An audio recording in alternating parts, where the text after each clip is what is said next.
Boa noite, pessoal. Nós somos alunos do 5º período de Psicologia. Eu sou a Larissa, eu tô aqui com o Edmilson e tô aqui com a Paula também. Hoje a gente vai falar de um assunto bem sério, mas bem relevante, e ele tá sempre atual, ele tá sempre sendo falado, e é sobre a relação das pessoas com a morte e a finitude. A gente tá aqui com uma pessoa muito querida por nós. Vou ler aqui um pouquinho do currículo dela, porque ela é assim, ela é diva, ela é maravilhosa. Ela é graduada em Psicologia pela Universidade Vale do Rio Doce, mestre em Psicologia pela Universidade Federal de São João del Rei. Atualmente é doutoranda no programa de pós-graduação em Psicologia da Universidade Federal de Minas Gerais, pesquisando sobre memória social e desastres. E é professora da Universidade Vale do Rio Doce. Elisa, conta pra nós, como é que você começou a se interessar por esse assunto? O que te chama mais atenção? Bom, foi na terapia, por incrível que pareça, né? A gente fala muito dessa relevância de nós, enquanto profissionais da psicologia, né, estarmos aí com a nossa terapia em dia. E surgiu dentro do meu processo terapêutico, pensando muito no processo de morte das minhas duas avós. A forma como a morte delas foi significativamente muito diferente. Uma das minhas avós morreu em casa, cercada dos filhos, com muito amor, carinho e cuidado. A minha outra avó, por mais que ela tenha recebido muito carinho, amor e cuidado, ela morreu no hospital distante da família, né? Em um processo que, quando eu fui analisar na terapia, eu senti que foi um processo muito doloroso para ela, mesmo que toda a família estivesse cuidando dela há muito tempo, do lado dela, ofertou o melhor tratamento que puderam. Foi para mim uma coisa que me fez refletir muito sobre a morte, foi aí, né, alguns anos atrás, que eu comecei a estudar. Então, não sou especialista no assunto, mas eu sou uma entusiasta do estudo sobre a morte, né? Então, isso foi muito importante e significativo para mim a partir desse viés, e foi aí que eu comecei a ofertar a disciplina aqui sobre morte. E até é muito interessante quando você traz esse recorte, porque a morte ela é algo que a gente tem uma certeza que a gente vai vivenciar ela algum dia, ou até mesmo de alguém próximo, mas ainda assim é algo tão recorrente em sociedade que a gente não trata dela. A gente trata ela de uma forma muito velada, uma forma muito isolada mesmo, com uma certa dificuldade em falar sobre isso. Então, mesmo sabendo que é um tema recorrente, que é uma vivência que a gente vai passar em algum momento ou outro na vida, por que ainda assim é tão difícil a gente falar sobre morte, a gente falar sobre o luto? Antes de responder essa pergunta, que ela é muito bacana, é uma pergunta introdutória, mas bastante complexa, eu queria saber de vocês um pouquinho. O que vocês pensam sobre a morte? E aí eu não estou falando necessariamente do ponto de vista da psicologia, do ponto de vista pessoal. E aí eu falo por quê para responder. Para mim, eu acho que a morte eu vejo assim como um final de ciclo, que às vezes pode ser bom, às vezes pode ser visto como bom, às vezes pode ser visto como ruim, às vezes pode ser traumático, às vezes pode ser saudável, como você disse, tem esses dois lados da moeda. E eu acho que a morte sempre deixa um vazio para quem fica. Eu sempre vejo, quando a gente vê assim, uma pessoa perdendo a outra, ou então até quando é uma pessoa que morre, tipo assim, nunca teve ninguém, mas tem aquele vazio, tem alguma coisa faltando. Eu acho que eu vejo a morte bem assim. Bom, eu já vejo a morte como... É um processo muito complexo, mas ao mesmo tempo eu vejo ela como algo muito simples. Eu tenho para mim que a morte ela é um fechamento mesmo de tudo aquilo que a gente viveu, todo aquele legado que a gente deixou para as pessoas que conviveram com a gente e nos espaços que a gente viveu. Então eu não vejo necessariamente como algo triste ou necessariamente como algo ruim. Eu acho que é um encerramento de um ciclo que a gente deixa aqui na Terra para as pessoas que ficaram. Eu já acho que a morte depende muito do que a pessoa viveu. Então, se ela foi uma pessoa boa em vida, ou até mesmo, além do que ela viveu, como ela morreu. Se ela foi boa, se foi uma pessoa de bom coração, eu acredito que o final para ela vai ser um final feliz. Mas depende também da forma que ela deixou a vida. Então, já vejo mais na opinião da Larissa, do encerramento mesmo do ciclo. E eu sou católica, então eu levo um pouco para esse lado de encontro com Deus. E aí uma coisa interessante, até para quem está escutando a gente, por mais que aqui estejam, né, estudantes de psicologia, falando de concepções, a gente vai observar uma concepção diferente de cada. Obviamente, na hora que nós formos trabalhar com né, um paciente, a hora que a gente está acompanhando uma pessoa, a gente não leva isso que é pessoal para o atendimento daquela pessoa. Nós vamos buscar os referenciais teóricos, as orientações para o trabalho. A nossa opinião pessoal a gente guarda para a gente. Mas é possível perceber que cada um aqui parte de uma lógica completamente diferente para pensar essa relação com a morte. E é aí que é a chave dessa questão. A gente não está na escola discutindo morte. A gente não está, muitas vezes, na faculdade, em cursos da área da saúde, discutindo morte. Então, vamos entender que muita da nossa relação com a morte parte de relações sociais e, principalmente, da família, de como nós vamos sendo ensinados em casa, na religião, a lidar com esse assunto. Então, vamos entender que nós sempre vamos partir de uma perspectiva muito de como cada pessoa, dentro do seu ciclo de relações, dentro das suas influências, vai pensando o que é a morte. Então, vamos entender que vão ter pessoas que vão ter uma abertura muito maior para a morte, muito baseado também nesse contexto. Então, para algumas pessoas pode ser relativamente mais fácil lidar com a morte, quando, por exemplo, elas aprenderam a lidar com a morte desde muito pequeno. Então, aí eu vou falar da minha experiência pessoal. Eu lido com a morte desde muito criança. Uma das minhas primeiras memórias de vida é a memória de da morte de um tio-avô. O dia que eu contei para minha mãe sobre coisas que eu lembrava do dia da morte dele, que foi uma morte muito específica, minha mãe ficou chocada que eu me lembrava, porque eu era muito, muito pequena. Então, né, eu lembro de criança e ir a vários velórios onde eu morava, participar de todos os ritos, ir ao cemitério, minha mãe chegar em casa desesperada, vamos tirar a roupa, todo mundo vai pro banheiro tomar banho, né? Mas também lembro do meu pai me acordar de madrugada para ir no velório, porque de madrugada o velório muitas vezes fica só a família, fica vazio. Então é uma relação que foi construída por um viés diferente. Então quando eu quis estudar isso, eu já tinha uma relação diferente com a morte. Então, por isso, foi muito mais fácil para mim, naquele momento, me sentir mais tranquila lidando com um tema que é complicado. Por que que é complicado? Porque nós estamos falando de um encerramento. Vamos entender que, por mais que o existencialismo, né, e nós aqui na psicologia temos contato, né, com a teoria existencial, ela vai dizer que nós somos seres para a morte. A única certeza que a gente tem é que a gente vai morrer. Por mais que a gente tenha essa consciência, a gente entende, por outro lado, que lidar com a efetivação, com esse fim, é muito complexo. Vamos entender que quando alguém morre, não morre apenas um corpo físico. Morre toda uma pessoa que tem um sentido, que tem um significado. Então, quando morre, por exemplo, uma pessoa que tem filho, morre um pai. Eu acho que isso é uma coisa que a gente precisa compreender. Morre um pai, morre tudo aquilo que aquele pai cumpria enquanto função. A segurança para os filhos, a relação de afeto. Então, nós não estamos falando simplesmente de uma coisa que acabou. Não é uma garrafa de refrigerante que acabou, você vai jogá-la no lixo. Nós estamos falando de alguém que tinha um sentido e que tinha um significado muito importante. E aí, por isso, a gente precisa entender que a morte ou o fim de muitas outras questões, de muitas outras formas, não é só a morte física de uma pessoa, também é uma coisa muito complexa. Hoje, a relação, por exemplo, que muitas pessoas estabelecem com seus animais de estimação, né, é uma coisa também que a gente precisa estar muito atento, porque pode também ser algo, né, que vai impactar a vida dessa pessoa. Então, vai depender muito de uma relação também construída com a morte, para entender como esse processo da morte daquele sujeito vai impactar. O que é o luto e como ele se manifesta? Aí, menina, né? O luto, ele é um processo. A gente precisa entender muito desse ponto de vista de o luto ser um processo decorrente de toda essa sensação, né, da finitude. E aí, além de um processo, a gente tem que entender que nós não estamos lidando apenas com vazio, né? Vão ter várias teorias, até falar de apego seguro, nós podemos falar nesse momento quando nós estamos falando de tentar compreender o luto, né? Então, mas também morre uma representação, morrem projetos, morrem planos, né? Ou melhor, se encerram nesse momento. Então, tem toda uma relação também de que alguns teóricos vão dizer de uma necessidade de reestruturação nesse processo de luto, de uma superação desse processo, e aí superação é um termo que vai ser muito discutido dentro dessa perspectiva.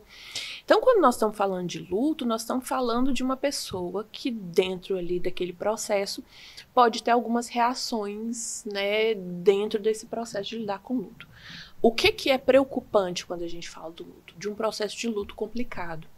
Quando essa pessoa não consegue lidar com todas essas emoções, sensações, né, com toda, né, com a adaptação da sua realidade depois de perder alguém. E principalmente quando isso se torna prolongado. Algumas discussões em torno de critérios diagnósticos são mais complexos, né, porque alguns vão dizer de 15 dias depois já pode ser considerado um momento que precisa de uma intervenção mais complexa, até mesmo medicamentosa. Né? Mas a gente vai observar que quando a gente está falando dessa questão do luto em si, a gente tem que observar como é que a pessoa ao longo do tempo vai lidando. Ela consegue retomando aos poucos a vida dela? Ela começou a apresentar sintomas depressivos, né, principalmente, mas também alguma outra sintomatologia. Vamos entender que aos poucos as pessoas vão geralmente retomando as suas vidas. Só que isso pode levar tempo, né? E às vezes ela retoma a funcionalidade da sua vida, então volta a trabalhar, volta a cuidar dos filhos, volta a cuidar da casa, mas essa sensação, sentimento decorrente da sensação de perder alguém, da sensação de desamparo, de planos que morrem com as pessoas, porque a gente se esquece disso, que quando morre alguém, muitas vezes também morrem os planos que a gente tinha com aquela pessoa. Então, até essa pessoa reestruturar tudo isso na vida dela, isso pode demandar um tempo muito maior. Direcionando um pouco sobre assim, a vida do psicólogo e tal, você falando aí que cada um tem o seu ciclo, cada um tem o seu tempo, dessa tal superação. Dentro do consultório, eu fico pensando assim, como que a gente consegue criar um espaço seguro para que o paciente seja capaz de, tipo assim, às vezes ele não quer chorar, às vezes ele só quer chorar. Como é que a gente pode criar esse ambiente, criar essa fala que seja confortante para ele? Aí é uma questão mais complexa, mas vamos lá. Quando a gente fala de, por exemplo, chorar, ok? Uma coisa que muita gente faz no velório é chorar. O que essa pessoa faz nas semanas seguintes, depois de perder alguém significativo? Chorar. E chorar é importante porque chorar traz alívio, né? A gente esquece, né? Desse papel fundamental. Quanto o choro traz alívio. Lembra que quando você era criança, você chutava, você caía de bicicleta, se ralava todo? Chorar trazia muito alívio. Então, quando a gente fala nesse momento ali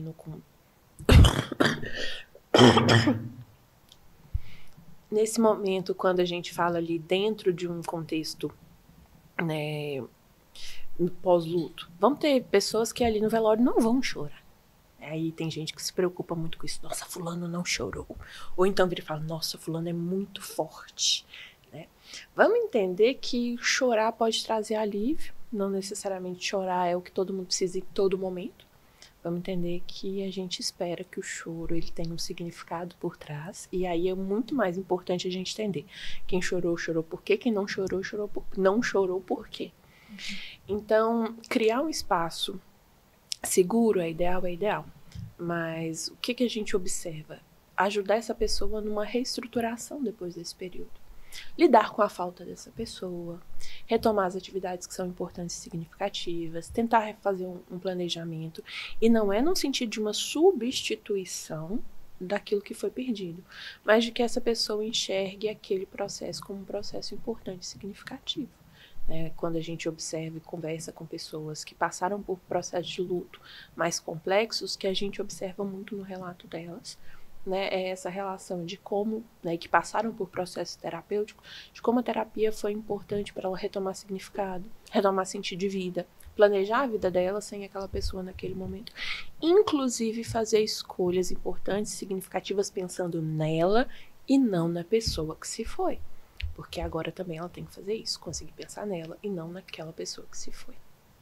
E assim, é muito interessante quando a gente olha por esse lado, né? Porque eu sinto que a gente tem muito uma cultura de querer adiar ao máximo o acontecimento da morte, o acontecimento do luto. E aí a gente tem muita questão do prolongamento da vida, né? Eu acho que o cenário da pandemia ele foi muito ideal para a gente ver isso de uma forma mais explícita mesmo, né?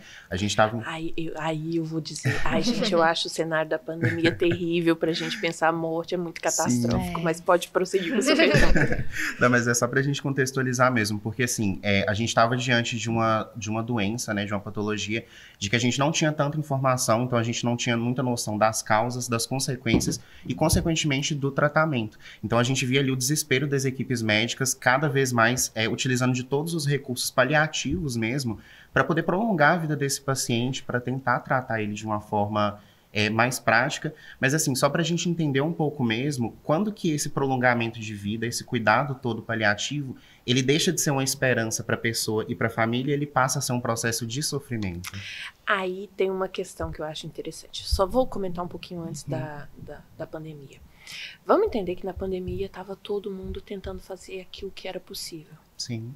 Então, quando a gente fala na pandemia, nós estávamos falando de quando a gente coloca uma pessoa num respirador, era para tentar, inclusive, dar ali para aquela pessoa um suporte para que ela conseguisse se manter viva naquele momento.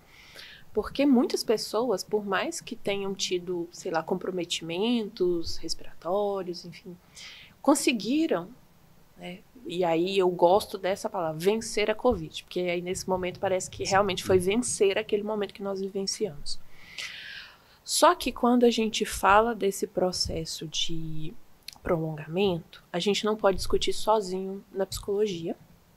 E aí uma discussão que a gente faz, inclusive na disciplina, é justamente de buscar compreender um pouco melhor essa relação de trazer isso para uma discussão para profissionais que estejam envolvidos em qualquer cuidado em saúde. Porque não é só uma responsabilidade da psicologia. E, no final das contas, nós não estamos ali, muitas vezes, no contato do cuidado físico com esse paciente. Então, nossa responsabilidade aqui é levar uma discussão para outros profissionais também e discutirmos juntos sobre isso. Eu vou tentar não falar do pessoal, mas nesse momento vai ser muito impossível, porque a sensação que eu tenho, olhando para a morte como a minha segunda avó morreu, é justamente de uma paciente que já tinha uma série de outras complicações de saúde, já fazia diálise, estava num quadro muito grave, com uma internação já por um período um pouco maior, e ela foi reanimada várias e várias vezes. Para, no final das contas, a minha avó falecer durante uma internação. Então, assim, eu não tenho ali naquele espaço, naquele momento, enquanto familiar, como decidir.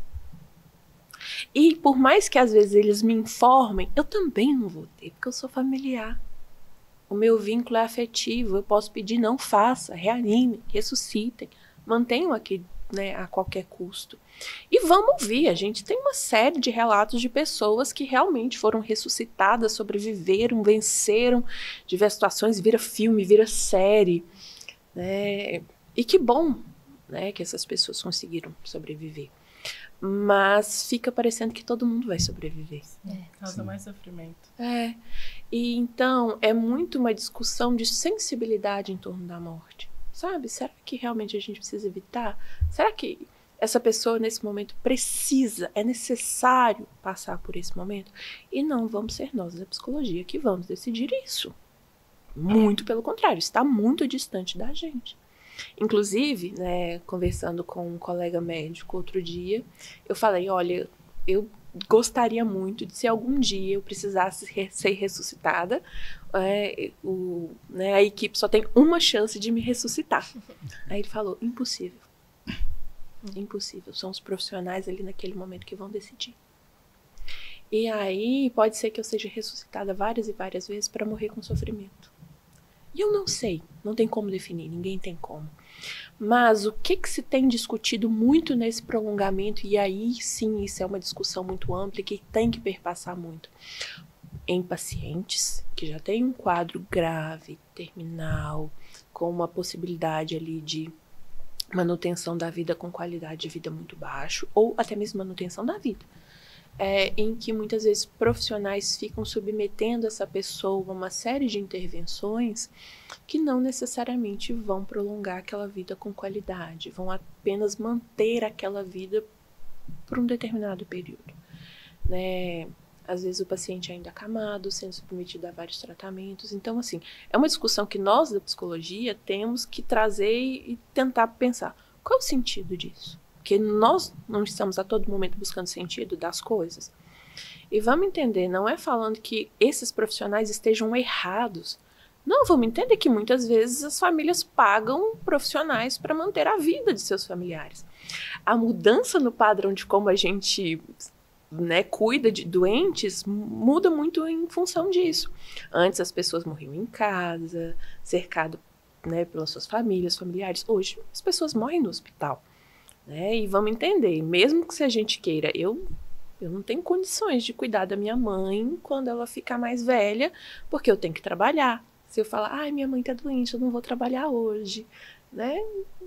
Muito provavelmente serei demitida, né? E qualquer outra pessoa nessa posição, muito provavelmente vai ouvir a mesma resposta, eu não tenho como te liberar. Então vamos entender que esses profissionais, eles estão fazendo também um papel que é deles. O que a gente precisa fazer enquanto sociedade, enquanto profissionais, é discutir quais são os sentidos disso. Porque uma ortotanásia é uma morte, né?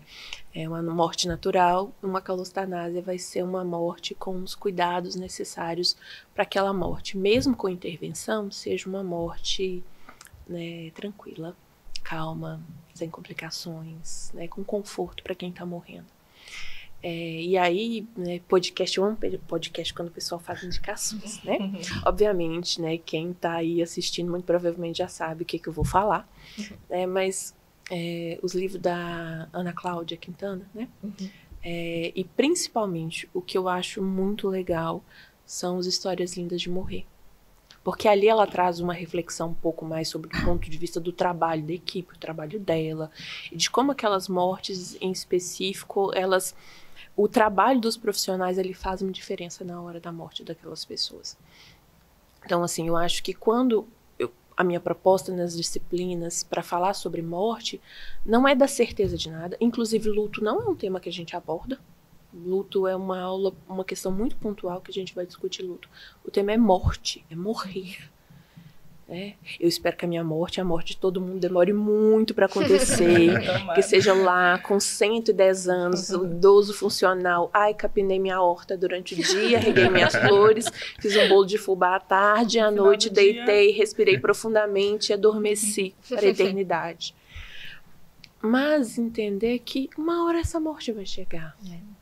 E aí a gente tem que muito pensar que morte vai ser essa quando ela chegar. Vai ser uma morte com carinho, com cuidado. E nós estamos falando de uma sociedade que está envelhecendo. E uma sociedade que está envelhecendo sem muitos jovens para cuidar dela. Então, a gente precisa pensar isso. A gente precisa discutir isso enquanto sociedade. O que nós vamos fazer? Isso é uma coisa muito importante. A gente já tem grupos de idosos em diversos países que eles têm horário marcado todos os dias em locais específicos, porque se não aparecer todo mundo no horário marcado e não dar notícia, alguém vai à casa dela ver se ela está morta, ver se ela está caída dentro de casa sozinha. Então, a gente precisa pensar enquanto sociedade como é que nós vamos lidar com isso. Como é que nós vamos lidar com a morte, com o adoecimento, com a finitude, enquanto sociedade. Eu acho que isso é uma coisa muito válida. E a minha preocupação não é dizer o que está certo ou o que está errado, é entender, discutir, falar. Nós precisamos falar sobre isso. Eu queria fazer uma pergunta, porque para quem não sabe, a Elisa é nossa professora de grupos e relações humanas. Então, falar um pouquinho do que a gente está estudando mesmo, trazer esse contexto para cá, sobre os grupos terapêuticos, para falar de morte, para falar de luto, que não é nosso tema central, mas acaba que também entra, né, nesse quesito. Eu acho que aí tem duas coisas que eu acho mais interessantes antes de falar de trabalho com o grupo. Eu acho que é falar de apoio do grupo. Eu acho que é uma coisa fundamental. Por que o luto na pandemia foi mais complicado? Porque a gente suspendeu os rituais. Não podia aglomerar a gente num velório, não podia ter ali o velório como a gente está acostumado. A gente, vamos entender, a gente aglomera muitas vezes quando a pessoa está morrendo, né? Faz grupo. Ai, reúne a família inteira. Ai, porque vai despedir da avó, despedir do vô, despedir do tio, despedir da tia. O filho que tá brigado há não sei quantos anos. Aqui em Valadares, o filho dos Estados Unidos vem pra despedir da mãe no leito de morte. Gente, isso é muito importante. Isso é muito, muito, muito importante. É um momento que muita gente pede perdão. É um momento que muita gente fala que ama. Fala o quanto amou, o quanto aquela pessoa foi importante. Muita gente recebe perdão nessa hora. Muita gente também escuta perdão.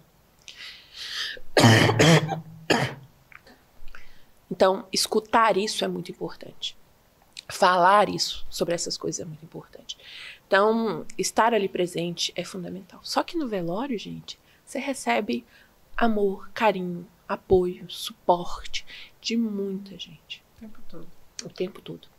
Então, vamos entender que quando a gente está falando de grupo, nós estamos ali recebendo um apoio, um suporte de gente que compartilha a mesma dor, porque está passando. Então, minhas irmãs, meus irmãos, meus primos, meus tios, enfim, perderam alguém também ali muito significativo naquele momento. Amigos que já passaram pela mesma situação que eu estou passando e vão compreender exatamente aquilo que eu estou sentindo. Então, receber esse apoio, gente, é muito, muito, muito importante. Ter esses rituais é muito significativo. E aí, o que é interessante? Existem pessoas que não vão ter um velório tradicional. Vai ter gente que vai ter velório como festa, né? Vira e mexe, a gente ouve um relato como esse, de que tem cerveja, tem churrasco, música no velório. E é uma forma também de encerrar aquele momento, de celebrar nesse sentido a vida daquela pessoa. Porque um velório também é um memorial da vida daquela pessoa. Então vamos entender que o grupo ali é importante. E aí vamos entender que quando a gente está trabalhando, eu nunca tive experiência no trabalho com grupo com pessoas lutadas, mas vamos entender que ali que são pessoas que podem oferecer muito suporte, são pessoas que estão lidando com o luto de maneiras diferentes, que estão em processos diferentes e que podem oferecer ali suporte umas para as outras, vão oferecer compreensão. Então acho que são formas muito interessantes da gente trabalhar. E que podem ser muito úteis. Vamos entender que existe uma série de trabalhos sendo desenvolvidos nesse sentido sobre pessoas enlutadas pela Covid. Okay. Verdade. E é até interessante a gente observar também essa diferenciação cultural, né? Porque até dentro do Brasil a gente vê muito isso, mas quando a gente pega para comparar com algum país de fora, por exemplo, no Japão o luto deles é um processo muito longo, assim, né? Então eles têm vários rituais de morte, só depois de 49 dias que pode levar a urna com as cinzas da pessoa para casa. E aqui no Brasil a gente já tem muito isso de, por exemplo, a pessoa faleceu, né? A gente tem um velório e um enterro no mesmo dia, e aí tem família, né, que tem um luto mais sofrido, tem um momento ali mais de apoio, e tem família que sai para beber, já faz churrasco, um monte de coisa. Então é muito interessante também a gente ver como que destoa diferenças bastante, culturais. Né? E aí eu acho que é bom frisar nisso. São diferenças culturais, familiares. Então a gente tem que respeitar muito esse processo também, porque senão a gente fala, fulano tá sofrendo, fulano não tá sofrendo. Sim. E a gente não tá aqui para ser fiscal do sofrimento do outro nesse sentido, não. E vamos entender, gente, é lidar com o sentido que aquela pessoa também tinha, sabe? É muito respeitar a memória também de quem foi. Porque muitas vezes as pessoas estão fazendo exatamente aquilo que a pessoa que se foi pediu para que elas fizessem. Eu não quero ninguém chorando. Eu não quero ninguém triste.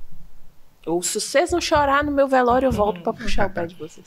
Então, respeito. Eu acho que também a gente tem que pensar muito que aquelas pessoas podem estar num movimento de respeito à memória de quem se foi. E eu acho que é muito interessante a gente, né, sentar e falar sobre isso. E tinha que ser mais discutido, tinha que ser mais falado, porque assim a gente aprende como lidar com diferentes tipos de luto, diferentes tipos de situação de morte. Às vezes, como conversar com pessoas que estão lidando de formas diferentes. É muito essencial a gente conversar mais sobre isso. É um assunto que a gente não vê sendo muito falado assim. Por ser muito sensível. É sensível, às vezes por mas gerar importante. um certo... Exatamente. Necessário.